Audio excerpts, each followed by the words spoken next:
इतना मोहब्बत नहीं करती जिस तरह अवाम खान से मोहब्बत करती है। और माएं अपने बच्चों के लिए इतनी दुआएं नहीं करती जितना कल मैंने अवाम को देखा कि इमरान खान और बुशरा बीबी के लिए उन्होंने दुआएं मांगी है।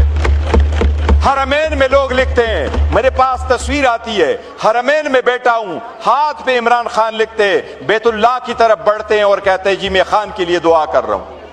जनाब स्पीकर, ये उसका टाइगर है, इंशाअल्लाह ताला इस ईवान में वापस आएगा।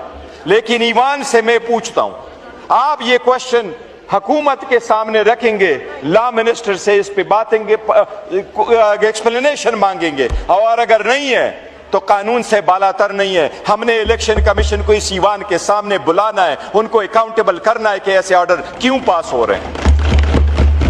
जनाब स्पीकर, पहली बात ये, इलेक्शन कमीशन के बारे में सुप्रीम कोर्ट ने ये ऑर्डर किया था, ये सुप्रीम कोर्ट की फुल बेंचेस का फैसला है कि इलेक्शन कमीशन के पास किसी को सादिक व अमीन, किसी को सादिक व अमीन कराने का इख्तियार इलेक्शन कमीशन के पास नहीं है।